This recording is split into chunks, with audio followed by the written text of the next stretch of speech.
अल्लाह के प्यारे नबी क्या फरमाते हैं, बड़े गौर से सुनिएगा। अल्लाह के नबी सल्लल्लाहु अलैहि वसल्लम फरमाते हैं, रहीमल्लाहु रजुलन काम मिनल लैल, अल्लाह ताला रहम नाजिल फरमाए, अल्लाह ताला रहमत नाजिल फरमाए उस आदमी के ऊपर जो रात में उठ करके तहज्जुद की नमाज पढ़ता है। वह आई कज़म रात, और अपनी बीवी को भी उठाता है, और बीवी अगर उठने से इनकार कर देती है तो बीवी के चेहरे पर पानी डाल के उठाता है हिम्मत बीवी के चेहरे पे पानी डालने की? कहीं ऐसा ना हो कि उधर आप पानी डालें और उधर बीवी लात मार दे। भाई आजकल ये भी तो हो रहा है, बीवी से पंगा लेने की किसमें हिम्मत है भाई? दुनिया में सबसे पंगा ले सकते, बीवी से नहीं ले सकते। वो एक लतीफा है, एक आदमी की बीवी बहुत शक करती थी उसके ऊपर, बड़ा परेशान रहता था। महीने में 2-4 दिन मायके जाती थी, उसमें भी फोन पर फोन करती रहती थी, कहाँ हैं आप, क्या कर रहे हैं आप? डर था कि कहीं किसी दूसरी औरत के साथ तो नहीं है। एक मर्तबा मायके गई, बच्चे को छोड़ के गई थी, बच्चा भी छोड़ के गई थी कि नजर रखे अपने बाप के ऊपर। मायके जाके फोन कर रही है शौहर को, कहाँ हैं आप? शौहर कह रहा कहाँ रहूंगा, घर पर हूं भाई, तुम्हारी इजाजत के बगैर कहाँ जा सकता हूं? कहा अच्छा घर पे हो, जाओ किचन में जाओ, किचन में जाओ और मिक्सर की आवाज मुझे सुना करके बताओ कि तुम घर में हो। शौहर ने मिक्सर की आवाज सुना दी, घर की आवाज आई। बीवी ने कहा अच्छा चलो भाई तसल्ली हो गई। दूसरे दिन फिर फोन किया बीवी ने, कहाँ हैं आप? शौहर ने कहा अरे बेगम मैं कहाँ रहूंगा, घर पर हूं। चलिए मिक्सर की आवाज सुनाइए। शौहर ने फिर मिक्सर चालू करके सुना दिया, घर की आवाज आई। तीसरे दिन बीवी ने कहा इतना शरीफ मेरा शौहर कब से हो गया, रोजाना मैं फोन कर रही हूं मुझे मिक्सर की आवाज सुना दे रहा है। तीसरे दिन बीवी सरप्राइज देने के लिए अचानक घर में आ गई। घर में आई तो शौहर गायब, बच्चा खेल रहा था। बच्चे से पूछा अरे तेरा बाप कहाँ है? कहा वो तो मिक्सर लेके गायब है 2 दिन से। तो कहते हैं कि अगर शौहर से बीवी शेर है तो शौहर सवा शेर भी बन सकता है भाई। तुम्हें सारा दिमाग तुम्ही को है थोड़ी, हमको भी तो थोड़ा बहुत दिमाग है।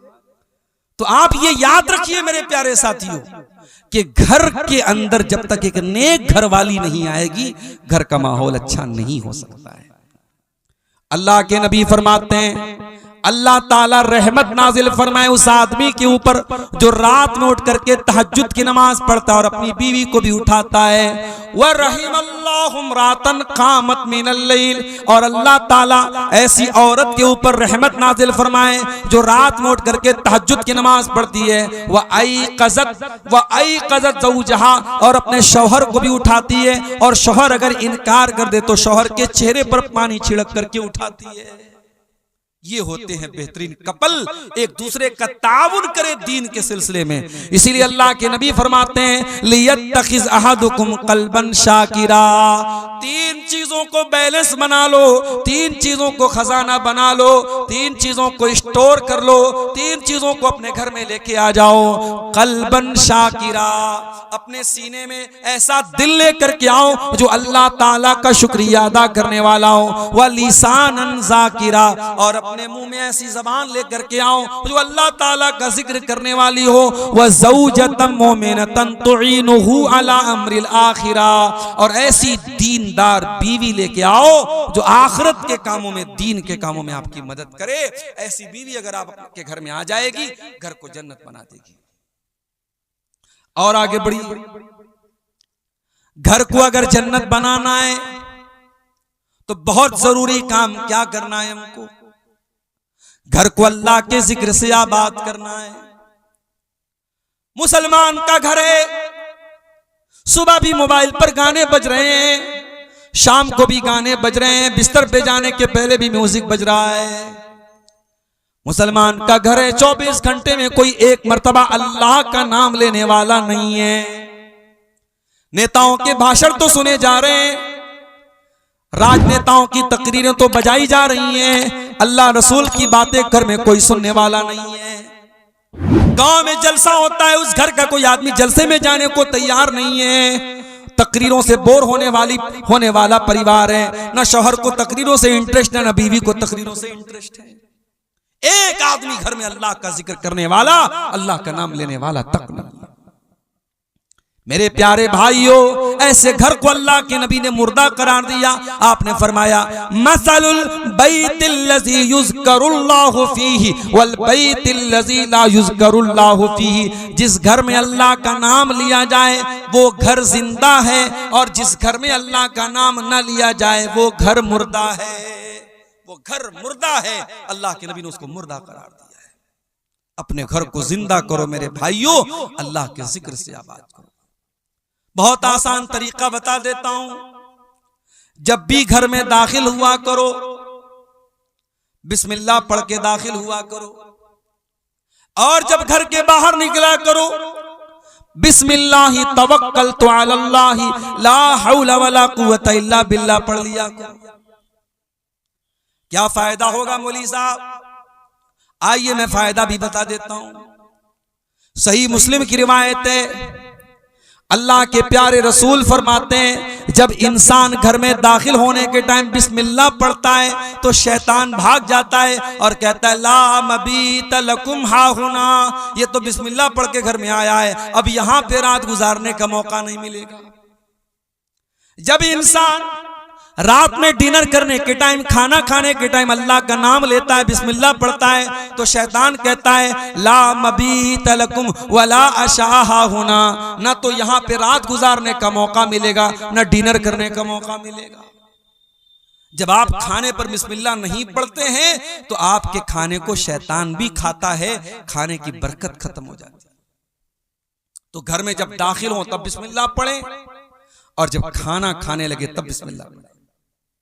और जब रात हो जाए, मगरिब की अजान हो जाए, तो अल्लाह के नबी ने फरमाया जब सूरज डूब जाए, जब मगरिब का टाइम हो जाए, फकुफ्फू सिबियानकुम, तो अपने छोटे बच्चों को घर के अंदर ले आओ। मगरिब के टाइम अपने छोटे बच्चों को बाहर मत भेजो, फइन्न शयातीन तंतशिरु हीन इज़िन, उस वक्त शैतान घूमते रहते हैं।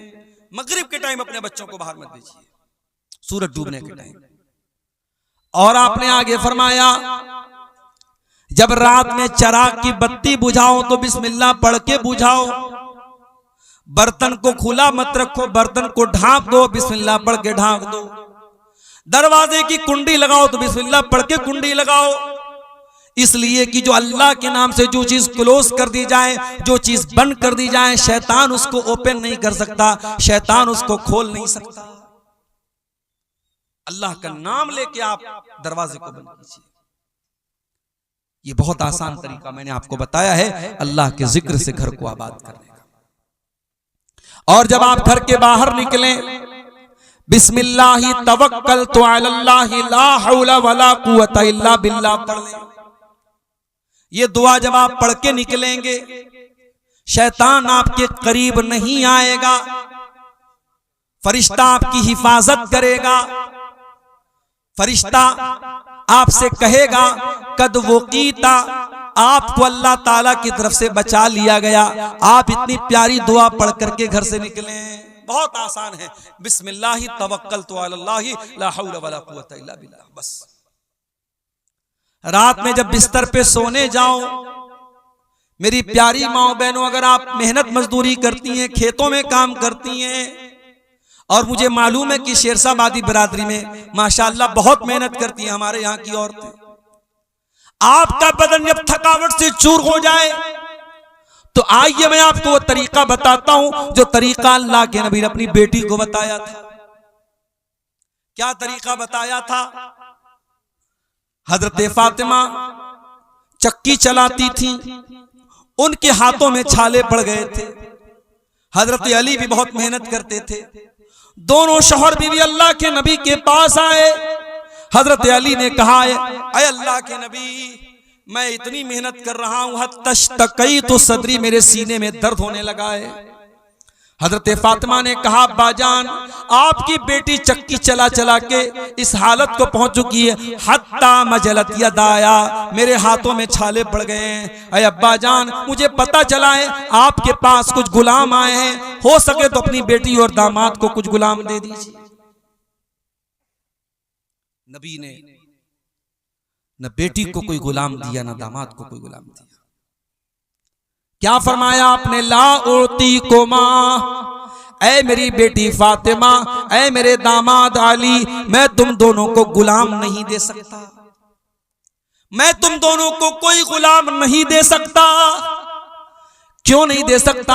क्योंकि मेरे जो मस्जिद के अंदर जो दीन सीखने वाले साहबाएं, असहाबे सुफ़्फ़ा हैं, जो दीन के स्टूडेंट्स हैं, उनके पास खाने को अनाज नहीं है, उनके पास खाने को खाना नहीं है, उनके पास तन ढांपने को कपड़ा नहीं है। ऐ अली, ऐ फातिमा, जब तक मैं उनकी जरूरत को पूरी ना कर दूं, मैं तुमको वो खादिम गुलाम नहीं दे सकता। हाँ, मैं उससे बेहतर तरीका तुमको बता रहा हूं। जब तुम रात में बिस्तर पे सोने जाओ तो 33 बार सुभान अल्लाह पढ़ लिया करो, 33 बार अल्हम्दुलिल्लाह पढ़ लिया करो और 34 मरतबा अल्लाहु अकबर पढ़ लिया करो। फ़ज़ालिकुमा खैरुल लकुमा मिन खादिम, तुम्हें किसी खादिम की, किसी नौकर की जरूरत नहीं पड़ेगी।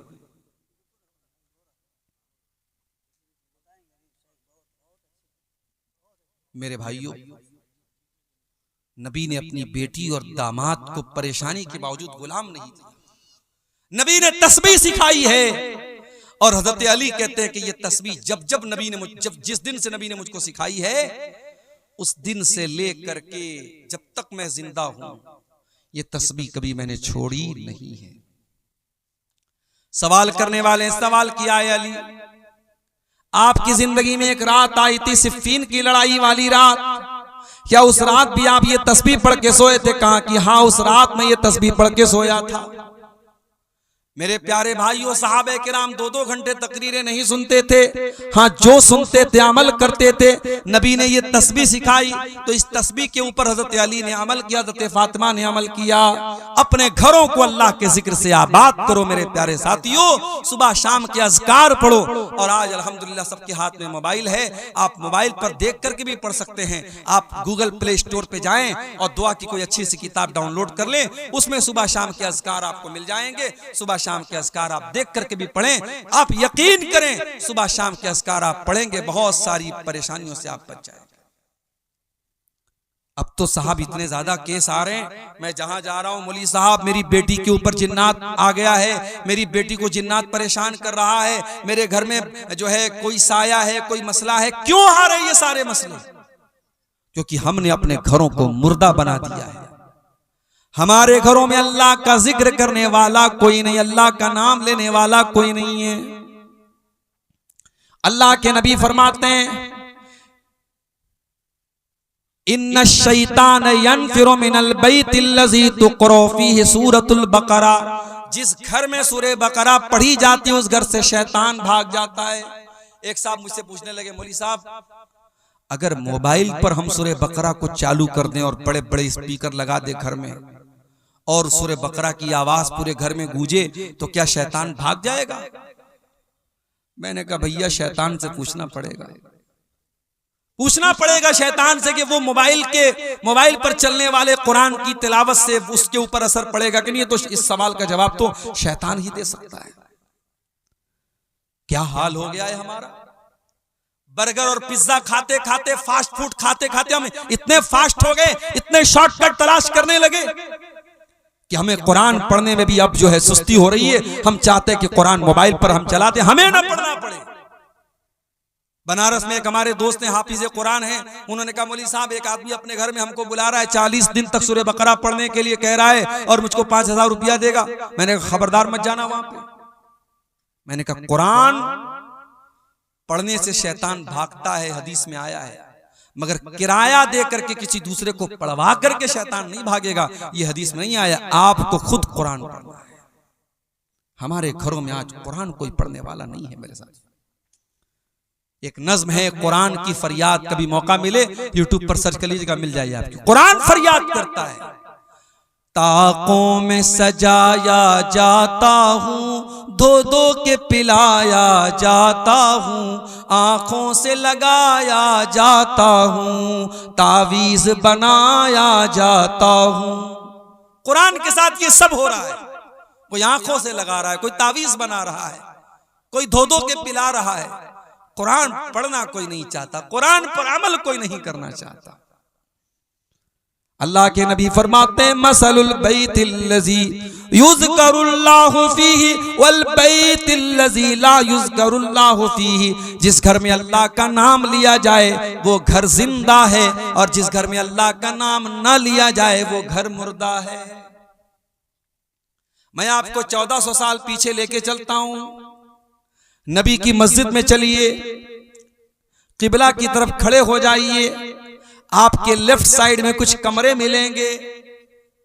ये छोटे छोटे कमरे हैं, मिट्टी का फर्श है, कच्ची ईंटों की दीवार है, और खजूर के तने का पिलर है, और खजूर की टहनियों का छप्पर है। इन कमरों में टाइल्स नहीं लगा है, इन कमरों में मार्बल नहीं लगा है, इन कमरों में सीमेंट की दीवार नहीं है, इन कमरों में कोई पेंट नहीं हुआ है। मगर अल्लाह की कसम ये कमरे बड़े बरकत वाले हैं। इन कमरों में जनाब मुहम्मदुर रसूलुल्लाह सल्लल्लाहु अलैहि वसल्लम रहते हैं। इन कमरों में इस उम्मत की माएँ रहती हैं। इन कमरों में नबी अकरम की बीवियां रहती हैं। ये कमरे कितने ऊंचे हैं? सईद इब्ने मुसय्यब कहते हैं, मैं उस्माने गनी के दौर में नबी के कमरे में गया, मैंने हाथ उठाया, मेरा हाथ मकान की छत में टच हो गया, यानी छत भी बहुत ज्यादा ऊंची नहीं थी। और कमरे का स्पेस कितना था, कमरे का क्षेत्रफल कितना था, कितना बड़ा कमरा था। इतना बड़ा कमरा था कि अल्लाह के प्यारे नबी जब तहज्जुद की नमाज पढ़ा करते थे तो सजदे में जाने के टाइम हजरत आयशा को अपना पैर हटाना पड़ता था। यानी उस कमरे में इतनी गुंजाइश भी नहीं थी कि हजरत आयशा लेटी हो और अल्लाह के प्यारे नबी आराम से सजदा कर सकें। ये छोटे छोटे कमरे थे मेरे प्यारे साहब, कमरे छोटे थे, लेकिन इन कमरों में कुरान उतरता था, इन कमरों में बरकत उतरती थी, इन कमरों में नूर उतरता था, इन कमरों में अल्लाह के प्यारे नबी रहा करते थे, इन कमरों में रात में कुरान पढ़ा जाता था, तहज्जुद पढ़ी जाती थी, अल्लाह के नबी रातों को रोया करते थे। सलाम उस पर जो उम्मत के लिए रातों को रोता था, सलाम उस पर जो फर्शे खाक पर जाड़े में सोता था, सलाम उस पर के जिसके घर में चांदी थी न सोना था, सलाम उस पर के टूटा बोरिया जिसका बिछौना था। उस नबी ने हमको बताया कि मकान में बरकत अल्लाह को याद करने से आती है, मकान को आलीशान बनाने से मकान खूबसूरत नहीं होता है मेरे साथी। और आगे बढ़िए, घर को अगर दीनदारी वाला घर बनाना है, इस्लामी घर बनाना है, घर के हर फर्द को नमाजी बनना पड़ेगा। माँ भी नमाजी हो, बाप भी नमाजी हो, भाई भी नमाजी हो, बेटा भी नमाजी हो। अल्लाह के प्यारे नबी फरमाते हैं, मुरू औलादकुम बिस्सलाति वहुम अबनाउ सबीन। जब तुम्हारे बच्चे 7 साल के हो जाएं, 7 साल के हो जाएं तो अपने बच्चों को नमाज का ऑर्डर दो, और जब तुम्हारे बच्चे 10 साल के हो जाएं और नमाज न पढ़े तो तुम उनकी पिटाई करो। मौली साहब, पिटाई कौन करेगा? फजर की अजान तक जलसे चलते हैं सीमांचल में, और जलसा खत्म होते ही पब्लिक अपने घरों को जाती है और उस गांव की छोटी सी मस्जिद में चंद नमाजी नमाज पढ़ते हैं। ये आज हमारा हाल है। मस्जिद तो बना ली शब भर में ईमान की हरारत वालों ने, मस्जिद तो बना ली शब भर में ईमान की हरारत वालों ने, मन अपना पुराना पापी था बरसों में नमाजी बन न सका। अरे जब हम नमाजी बनेंगे तब ना अपने बच्चों को नमाजी बनाएंगे, जब हम खुद ही बेनमाजी तो क्या बच्चों को नमाजी बनाएंगे? अपने बच्चों को नमाजी बनाना तो पहले खुद नमाजी बनना पड़ेगा। कुरान कहता है वअमुर अहलका बिस्सलाति वस्तबिर अलैहा, ऐ मेरे नबी नमाज का अपने घर वालों को हुक्म दीजिए और खुद भी नमाज की पाबंदी कीजिए। ला नसअलुका रिज़्क़ा, और ऐ नमाज पढ़ने वाले तेरी नमाज से तेरी रोजी रोटी पर कोई फर्क नहीं पड़ेगा, तेरी रोजी में कोई कमी नहीं आएगी। हम तुझसे तेरी रोजी नहीं मांगते, हम तो खुद तुझको रोजी देते हैं। अगर 10 मिनट के लिए तू दुकान बंद कर देगा तो क्या मक्का में दुकान बंद नहीं होती, मदीना में दुकान बंद नहीं होती? मक्के और मदीने में दुकान बंद हो जाती है और उसके बावजूद अल्लाह ताला उनको देता है, नमाज के टाइम उनकी दुकान बंद हो जाती है। तो नमाज की पाबंदी करो मेरे प्यारे साथियों। कुरान कहता है वज़कुर फिल किताब इस्माइल, और याद करो किताब में, कुरान में इस्माइल को, इन्नहु काना सादिकल वादी व काना रसूलन नबिया, इस्माइल अल्लाह के सच्चे नबी थे। व काना यअमुरु अहलहु बिस्सलाह, और इस्माइल अपने घर वालों को नमाज का हुक्म दिया करते थे। इब्राहीम अलैहिस्सलाम क्या दुआ करते अल्लाह ताला से, रब्बि जअलनी मुकीमस्सलाह, ऐ अल्लाह तो मुझे नमाज कायम करने वाला बना दे, व मिन ज़ुर्रियती, और ऐ अल्लाह मेरी औलाद को भी तू नमाज कायम करने वाला बना दे, मुझे भी नमाजी बना दे, मेरी औलाद को भी नमाजी बना दे। नमाज का माहौल घर में पैदा कीजिए, आप खुद भी नमाज पढ़िए, बच्चों को भी नमाज बनाइए। हजरत अब्दुल्लाह बिन मसूद रज़ी अल्लाह तआला अन्हु रात में तहज्जुद की नमाज पढ़ रहे हैं, और तहज्जुद की नमाज पढ़ते हुए कुरान का 16वां पारा वो पढ़ रहे थे, और 16वें पारे की आयत उनकी नजरों से गुजरी। जब हजरत मूसा अलैहिस्सलाम और हजरत खजीर अलैहिस्सलाम दोनों जा रहे थे और एक मकान की दीवार गिरने वाली थी, कुरान कहता है हजरत खजीर ने उस मकान की दीवार को ठीक कर दिया। गांव वाले बड़े कंजूस थे, उन लोगों ने इन दोनों लोगों को खाना तक नहीं खिलाया था, और जब दीवार गिरने लगी तो हजरत खजीर ने दीवार को ठीक कर दिया। हजरत मूसा अलैहिस्सलाम ने फरमाया लौ शि'ता लत्तखज़्ता अलैहि अजरा, ऐ खजीर आपको दीवार फ्री में नहीं ठीक करना चाहिए था, जब इतने बदतमीज गांव वाले थे तो पैसा लेके ये काम करना चाहिए था। हजरत खजीर ने क्या जवाब दिया, फरमाया व अम्मल जिदारु फकाना लिगुलामैन यतीमैन फिल मदीनति व काना तहतहु कंजुल लहुमा, ऐ मूसा वो दीवार 2 यतीम बच्चों के मकान की दीवार थी, उस मकान में 2 यतीम बच्चे रहा करते थे, दीवार गिर जाती, उन बच्चों का खजाना जो बाप ने मरने के पहले दफनाया था वो खजाना गांव वाले लूट के चले जाते। अल्लाह ने मुझको हुक्म दिया कि मैं उन बच्चों का खजाना लूटने न दूं, डूबने न दूं। पता ये चला बाप अगर नेक है तो बाप के मरने के बाद भी अल्लाह ताला यतीम बच्चों को बाप की दौलत और बाप का खजाना देगा, अल्लाह ताला बच्चों को महरूम नहीं करेगा। जब हजरत अब्दुल्लाह बिन मसूद कुरान की आयत पढ़ने लगे, रोने लगे, तहज्जुद की नमाज का सलाम फेरा, उनका छोटा बच्चा वहीं पे सो रहा था, अपने बच्चे को देख करके रोते हुए कहने लगे मिन अजलिका या बुनैया, ऐ मेरे बच्चे तेरा बाप तेरे लिए तहज्जुद की नमाज पढ़ रहा है, आज मैं तहज्जुद पढ़ रहा हूं, कल तुझे फायदा मिलेगा। ऐ मेरे बच्चे तेरा बाप तेरे लिए रातों को इबादत कर रहा है, रातों को जाग रहा है। अपने बच्चों का अगर बेहतर भविष्य चाहते हो, अपने बच्चों का फ्यूचर चाहते हो तो नेक बनो, दीनदार बनो, नमाजी बनो, इंशाअल्लाह आपके बच्चे भी दीनदार बनेंगे। मेरे प्यारे साथी, ये कोई फख्र की बात नहीं, मेरे 8 बच्चे, मेरे 7 बच्चे, फख्र की बात यह है कि आपका एक ही बच्चा हो लेकिन इस लायक हो कि आपका इंतकाल हो तो वो जनाजे की नमाज पढ़ सके, दुआएं उसको आती हो। आपका बेटा आपकी बेटी जब दुआ के लिए हाथ उठाए तो ये कह सके रब्बिरहमहुमा कमा रब्बयानी सगीरा, ऐ अल्लाह मेरे माँ बाप पर रहम फरमा जिस तरीके से बचपन में उन्होंने मुझको पाला है। तो ये बहुत जरूरी चीज है मेरे प्यारे साथियों कि हम घर में नमाज का माहौल पैदा करें।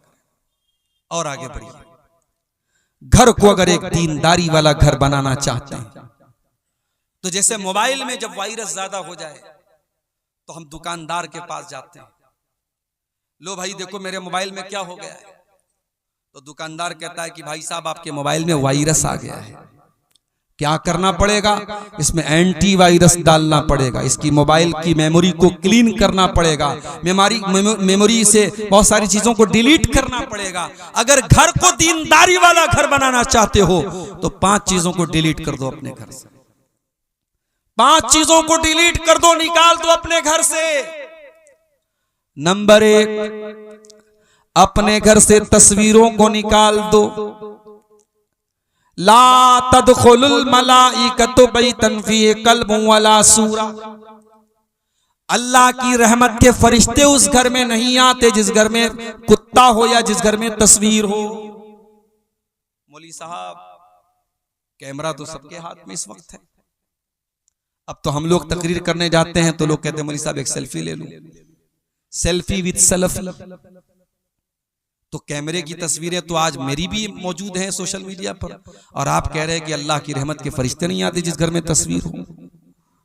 तो कैमरे की जो तस्वीर है उसके बारे में उलमा का इख्तिलाफ है, और उलमा की एक जमात का कहना है कि कैमरे की तस्वीर हराम नहीं है, क्योंकि कैमरे की जो तस्वीर होती है वो कोई पेंटिंग नहीं है कि जिसमें नाक कान आंख बनाया जाए। कैमरा तो बस एक अक्स ले लेता है सामने वाले का, एक प्रतिबिंब है, एक छाया है।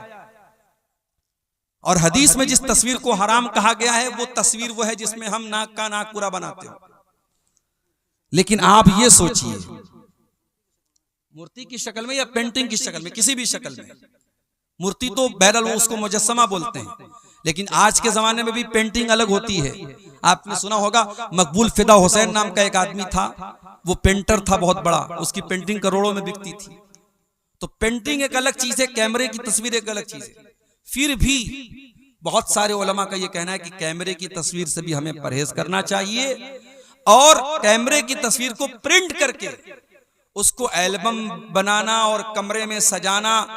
मैं एक मकान में गया, एक साहब अपने कमरे में, चूंकि हम लोग कहीं जाते हैं तो आदमी सोचता है कि अच्छी मेहमान नवाजी अच्छी की जाए, वो अपने कमरे में लेके गए तो देखा कि कमरे के किनारे एक तस्वीर लगी है, एक तरफ मोहतरम की तस्वीर, एक तरफ मोहतरमा की तस्वीर है। शादी की सालगिरह पर उन्होंने अपनी बीवी को सरप्राइज दिया था। मैंने पूछा तो शर्माने लगे। मैंने कहा भैया इस तस्वीर को अलमारी में रख दो, ये क्यों यहाँ पे आप बाहर लगाए? तो तस्वीर आज हमारे घरों में बाकायदा एल्बम की शक्ल में कमरों में लोग लगा रहे हैं, ये गलत है और हमें और आपको इससे परहेज करना चाहिए। तस्वीरों को घर से निकाल दो। हाँ, मोबाइल की तस्वीरें जहां तक बात है, जरूरत पड़ने पर आप बच्चों की यादगार के लिए कुछ फोटो अगर आपने ली है, मोबाइल के कैमरे में है, मोबाइल के गैलरी में है, उसकी गुंजाइश बन सकती है, मगर उसमें भी हमें इस बात का लिहाज रखना चाहिए। लोग अपनी बीवी की एक से एक फोटो लेते हैं और उसके बाद दोस्तों के हाथ में मोबाइल थमा देते हैं, तो ये तो बेपर्दगी की बात है। आपकी बीवी का फोटो आपका दोस्त देखे, ये तो गलत बात है। इसलिए हमें और आपको अगर कैमरे में, हमारे मोबाइल में पर्सनल तस्वीरें, हमारी बीवी की तस्वीरें हैं, जवान बेटे की तस्वीरें हैं, घर की औरतों की तस्वीरें हैं, तो उनको हमें बहुत एहतियात के साथ यूज करना चाहिए कि कहीं बेपर्दगी ना हो। दूसरी चीज, इसको घर से निकालना है, घर के अंदर कोई तावीज नहीं होना चाहिए। बाज घरों में आप दाखिल होइए, मकान में दाखिल होने के साथ साथ ही एक पर्ची लटकी रहती है, उस पर लिखा रहता है दुकान और मकान की खैर व बरकत के लिए, और नीचे उल्टी सीधी गिनतियां लिखी रहती है 420 9 2 11। देखा कि नहीं आपने? कहीं कहीं दुकानों पे लगा रहता है, मकान पे लिखा रहता है। मुझे ये बात समझ में नहीं आती कि ये गिनती लिखने से शैतान कैसे भागेगा। भाई आप दुनिया में किसी का नाम लेने के बजाय गिनती लेके बुलाएं, ए भाई 72 इधर आओ, अभी 78 इधर आओ, नाराज हो जाएगा, भाई मेरा नाम 72 थोड़ी है। आप बिस्मिल्लाहिर्रहमानिर्रहीम के बजाय 786 लिख रहे हैं, आप मोहम्मद सल्लल्लाहु अलैहि वसल्लम के बजाय 92 लिख रहे हैं। आपने गिनती बना के रखी है, ये इस्लाम का तसव्वुर नहीं है मेरे प्यारे साथियों। और ये भी सुन लीजिए कि घर में कुरान की आयतों को लटकाने से भी बरकत नहीं आएगी। डॉक्टर आपको दवा देता है पीने के लिए, घर में आप आने के बाद सिरप को गले में नहीं लटकाते, टैबलेट को गले में नहीं लटकाते, टैबलेट को पीते हैं, सिरप को पीते हैं। उसी तरीके से कुरान को पढ़ने से शिफा मिलती है, कुरान को पढ़ने से बरकत आती है, कुरान लटकाने से बरकत नहीं आती है। बड़ा सख्त फतवा है उलमा का। बाज लोग क्या करते हैं, मकान के दरवाजे पे बड़े बड़े अक्षरों में लिखते हैं हाजा मिन फजल रब्बी। हराम कमाई के पैसा से घर बनाए और हाजा मिन फजल रब्बी लिखते हो, बेहुदा है। सूद ब्याज के पैसे से मकान बनाया है और सामने क्या लिखा, हाजा मिन फजल रब्बी। तेरे हाजा मिन फजल रब्बी लिखने से तेरा मकान ठीक हो जाएगा। और घर में लोग डेकोरेशन के लिए आयतल कुर्सी लगा रहे हैं, ला इलाहा इल्लल्लाह मुहम्मद रसूलुल्लाह लिख रहे हैं। नहीं लिखना चाहिए। उलमा ने मना किया है कि कुरान की आयतें डेकोरेशन के लिए नहीं उतरी हैं, घर को सजाने के लिए नहीं उतरी। हाँ, अगर कोई आयतल कुर्सी घर में इसलिए लगाता है कि हमको आयतल कुर्सी याद हो जाए या हमको बार बार नजर पड़े, हमें याद आती रहे, हम पढ़ते रहें, तो तालीम के लिए घर में लटका सकते हैं। बरकत के लिए या डेकोरेशन के लिए घर में कुरान की आयतों को भी लटकाना सही नहीं है। तो घर से तावीज को भी निकाल दो मेरे प्यारे साथी। तीसरी चीज जो घर से निकालना है, गाने बजाने के आलात को घर से निकाल दो। अल्लाह के नबी फरमाते हैं कयामत के पहले वो दौर आएगा, शराब को नाम बदल बदल के पिया जाएगा। वअंतज़हरल क़ैनात अला रुऊसिन्नास, और नाचने गाने वाली लड़कियां लोगों के कानों पर जाके बैठ जाएंगी।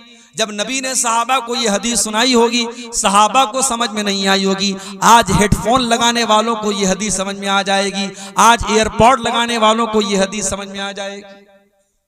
बाइक चला रहा है, मस्त बना हुआ है, गाना सुन रहा है, फेवरेट अपना बॉलीवुड का गाना सुन रहा है, सामने से ट्रैक्टर ने मारा, तेरी रूह परवाज हो गई, तेरी जान निकल गई, तो गाना सुनते हुए दुनिया से गया है। और कयामत के जब तू उठेगा तो वही गाना सुनते हुए तू कयामत के दिन उठेगा। जिस हाल में इंसान मरेगा उसी हाल में कयामत के दिन उठाया जाएगा। अपने घरों को नाच गानों से दूर रखो मेरे साथी। कटिहार और पूर्णिया के इंग्लिश मीडियम स्कूल में हमारी बेटियां पढ़ रही हैं। स्कूल का एनुअल फंक्शन है, टीचर ने आपसे कहा कि आपकी बेटी से हम डांस करवाना चाहते हैं, बहुत अच्छा डांस करती है आपकी बेटी। आपने कहा बहुत अच्छी बात है, हमारी बेटी डांस करेगी, हम देखेंगे। स्कूल का एनुअल फंक्शन हो रहा है, आपकी 12-13 साल की जवानी की दहलीज पर कदम रखने वाली लड़की डांस कर रही है और आप वीडियो बना रहे हैं, फख्र से स्टेटस लगा रहे हैं, साहब मेरी बेटी बड़ा अच्छा डांस करती है। ये मुसलमान है जिन्हें देख के शर्माए। और अभी तक तो ये हराम काम स्कूलों में होता था, ये इंग्लिश मीडियम स्कूलों में होता था, अब मदरसों में ये काम भी हो रहा है। हाँ, नाम बदल दिया गया, वहां डांस हो रहा था, यहां एक्शन हो रहा है जी। लड़कियां नज़्म पढ़ रही हैं, ऐसे ऐसे झूम रही हैं, गा रही हैं, और उसको क्या, उसका बड़ा अच्छा नाम रख दिया, एक्शन हो रहा है। शर्म आनी चाहिए और चुल्लू और पानी में डूब मरना चाहिए। अपनी कौम की बच्चियों की हम नुमाइश कर रहे हैं पूरी दुनिया के सामने। अपने घर से निकाल के फेंक दो नाच गाने को।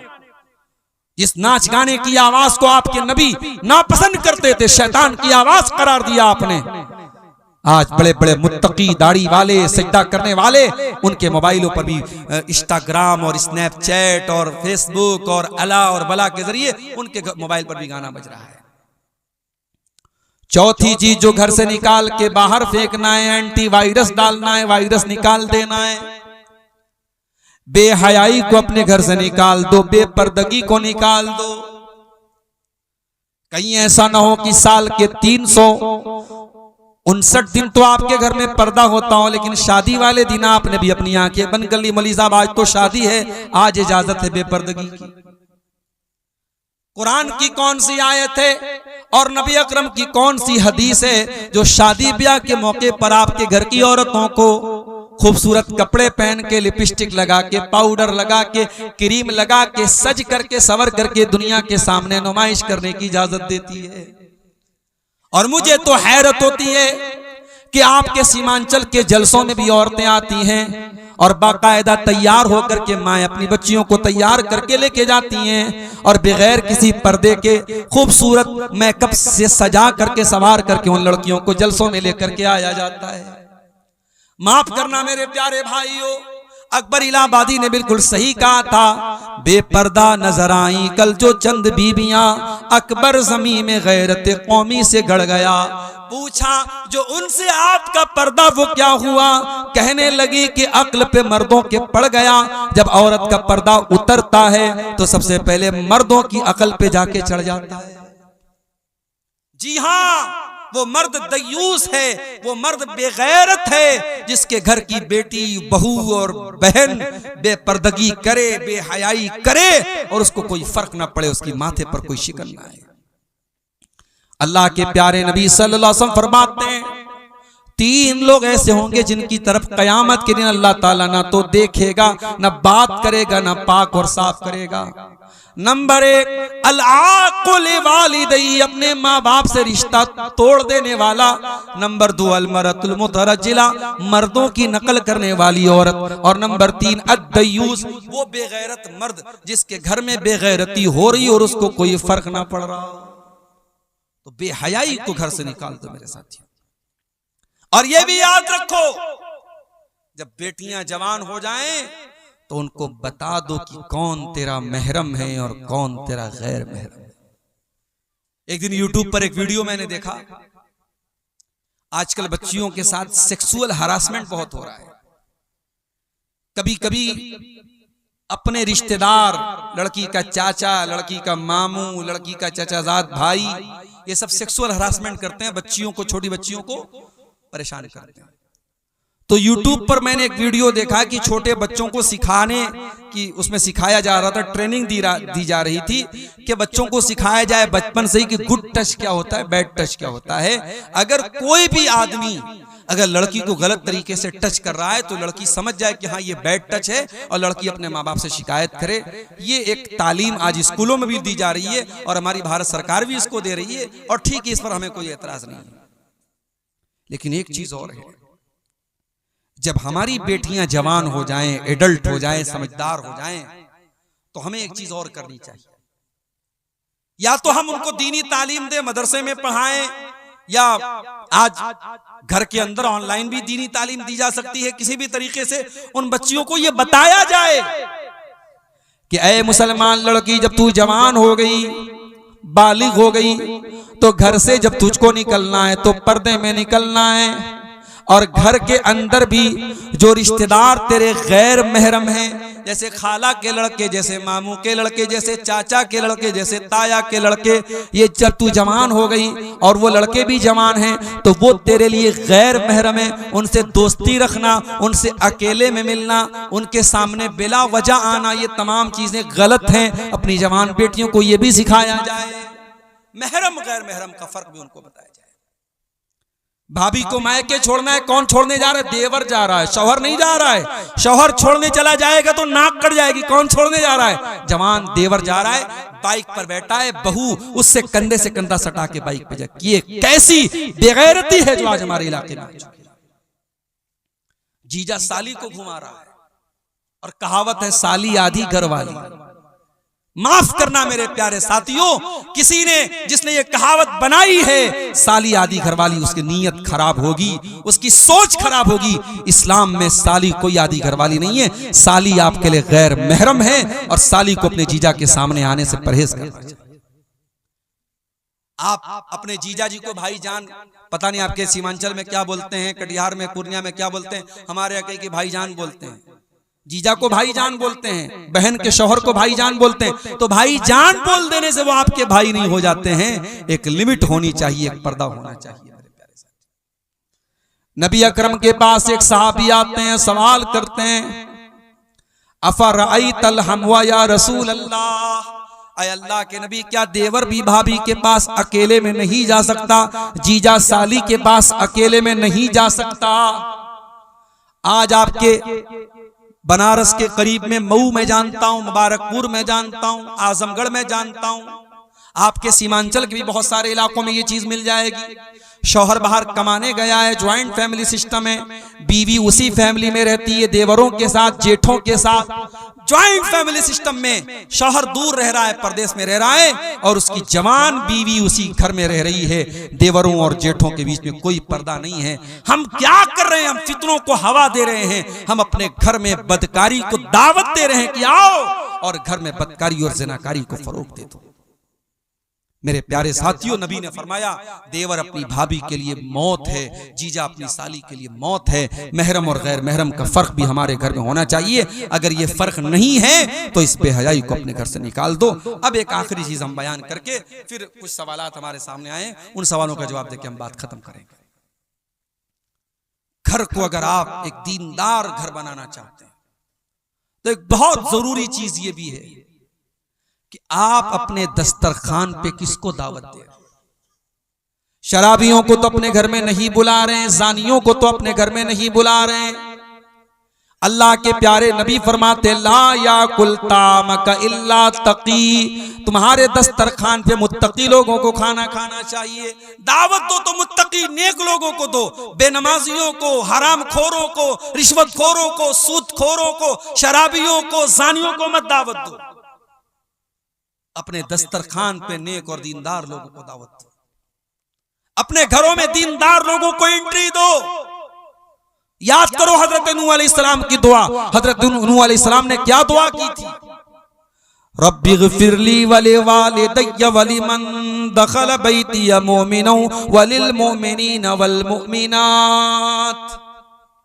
आय अल्लाह मुझे बख्श दे, मेरे माँ बाप को बख्श दे, और मेरे घर में जो ईमान वाला आए तू उसको भी बख्श दे, और तमाम मोमिन मर्दों को बख्श दे, तमाम मोमिन औरतों को बख्श दे। पता ये चला कि अपने घर में नेक और ईमान वाले को, मुत्तकी को हम अपने घर में दावत दें। शरीयत इसकी भी हमको तालीम देती है। और आखिरी चीज ये है मेरे साथ, ये जितनी चीजें मैंने बयान की इनका ताल्लुक हमारी कोशिश से, हमारे संघर्ष से, हमारी स्ट्रगल से, लेकिन हिदायत तो अल्लाह के हाथ में है। हिदायत का रिमोट कंट्रोल अल्लाह के हाथ में है। इसलिए अल्लाह से दुआ भी करते रहो कि अल्लाह मेरे घर को नेक बना दे। और दो दुआएं मैं सिखा रहा हूं, इन दोनों दुआओं को नोट करो।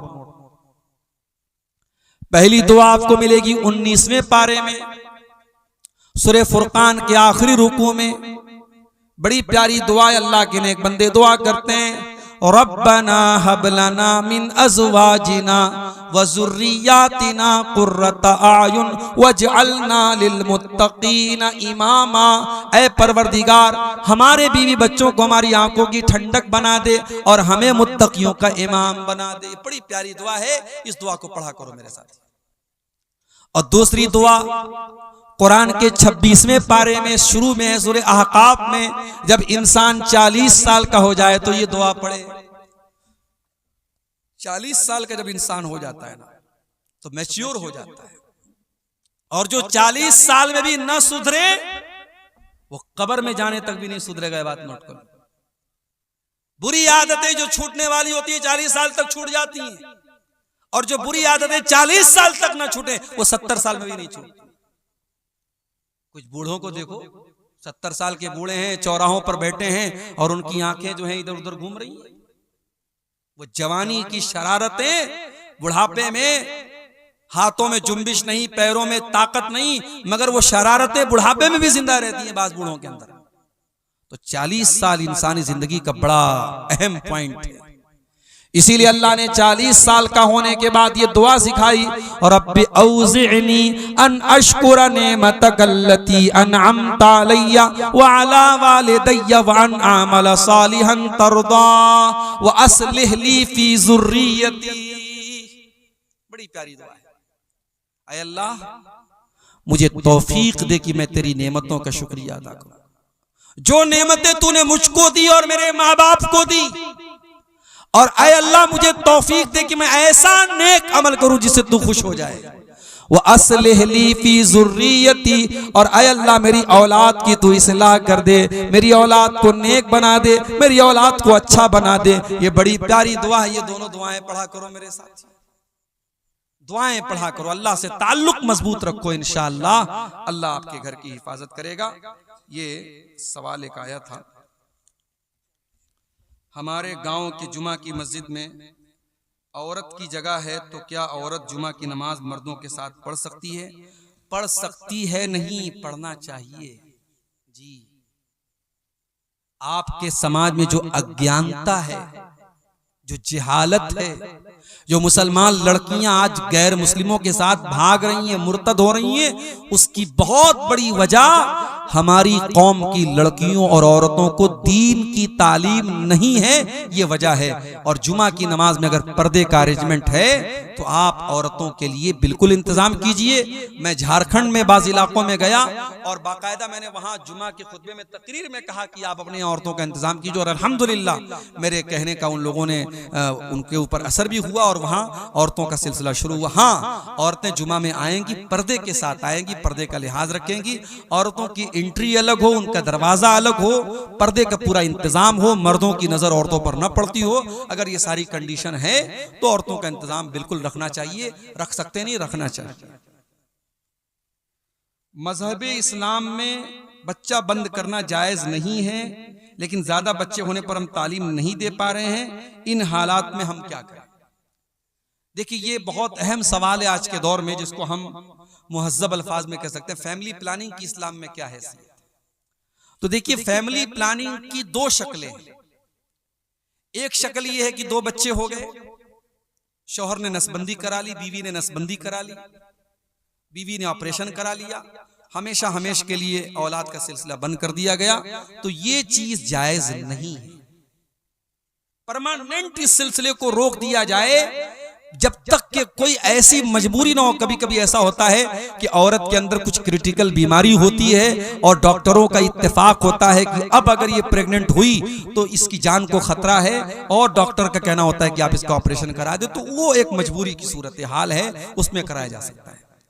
बाकी फैमिली प्लानिंग के लिए जो वक्ती तरीके अपनाए जाते हैं, आप लोग माशाअल्लाह जानकार हैं, बहुत सारी चीजों पर आपकी नजर है। मैं पब्लिक प्लेस में तमाम लोग सुन रहे हैं, बहुत सारी चीजों का नाम मैं नहीं ले सकता। वक्ती और आरजी और टेम्पररी तौर पर हमल को रोकने के लिए जो चीजें अपनाई जाती हैं उनको अपनाया जा सकता है बच्चों के बीच में गैपिंग रखने के लिए। लेकिन सुनिए, लेकिन अगर हमल ठहर चुका है, अगर ये डॉक्टर की रिपोर्ट आ गई है या आज के जमाने में प्रेगा न्यूज वगैरह के जरिए पता लग जाता है कि हाँ बीवी को हमल है, अब उस हमल को होने के बाद अब आपको किसी दवा के जरिए, किसी एबॉर्शन के जरिए उसको खत्म करने की इजाजत नहीं है। उसके पहले, हमल के पहले के जो रास्ते और जो तरीके हैं वक्ती तौर पे रोकने के, आप उनके बारे में मालूमात करके उनको अपना सकते हैं। लेकिन हमल ठहरने के बाद किसी बच्चे को, चाहे वो अभी सिर्फ हमल की शक्ल में है, उसे कत्ल करने की इजाजत इस्लाम में बिल्कुल भी नहीं है। प्यार करके शादी करना कैसा है भाई? कोई दिल जला है जिसकी तरफ से सवाल आया है। प्यार करके शादी करना कैसा है? सवाल को थोड़ा उलट दीजिए, शादी करके प्यार कीजिए, प्यार करके शादी मत कीजिए। ठीक है, प्यार करके शादी करना ये इस्लाम का तरीका नहीं। हाँ, आज का दौर है, आपके खानदान की कोई लड़की है, बहुत खूबसूरत है, आपको पसंद है, आप जो जायज तरीका है अपने माँ बाप को भेजिए कि भाई लड़की दीनदार, सिर्फ खूबसूरती को मेयार ना बनाइए, अगर लड़की दीनदार भी है, खूबसूरत भी है, आप रिश्ते का पैगाम भेज दीजिए, शादी कर लीजिए। लेकिन ये कोई तरीका नहीं हुआ कि आप मोबाइल नंबर हासिल करें, चैटिंग करें, बातें करें, सेटिंग करें और उसके बाद आप शादी करें, तो ये जायज नहीं है, ये इस्लाम में इसकी इजाजत बिल्कुल भी नहीं है। दूसरा सवाल है, नया घर में कुरान खानी करवाना कैसा है? चाहे नया घर हो चाहे पुराना घर हो, कुरान खानी कराना जायज नहीं है। कुरान पढ़ना सही है, किसी को बुला करके लड्डू खिला के कुरान पढ़वाना ये सही नहीं है। और कुरान बहुत सारी जगहों पे क्या होता है, मरने वाले के लिए भी कुरान पढ़ते हैं, वो भी जायज नहीं है। कुरान पढ़ना नॉन ट्रांसफरेबल इबादत है, किसी को ट्रांसफर नहीं कर सकते। अब्दुल गफ्फार साहब कुरान पढ़ के मौलवी साहब को बख्श दें, इसका इस्लाम में सिस्टम नहीं है। हम कुरान पढ़ेंगे, हमको सवाब मिलेगा। इमाम साहब का वजू मुकम्मल नहीं है तो क्या मुक्तदी की नमाज हो जाएगी? नहीं होगी, दोहरानी पड़ेगी नमाज। और अगर नमाज के दौरान वजू टूट जाए इमाम साहब का, तो जहां से टूटा है वहां से किसी दूसरे को इमाम बना दे और इमाम साहब वहां जाके वजू करें और फिर से नमाज अपनी पढ़ें। बीच में अगर वजू टूटा है तो वहां से दूसरे को इमाम बना सकता है, लेकिन वजू ही सही तरीके से नहीं किया और ऐसी हालत में नमाज पढ़ा दिया और बाद में पता चला कि वजू सही नहीं था, तो वो नमाज दोहरानी पड़ेगी। अल्लाहु आलम।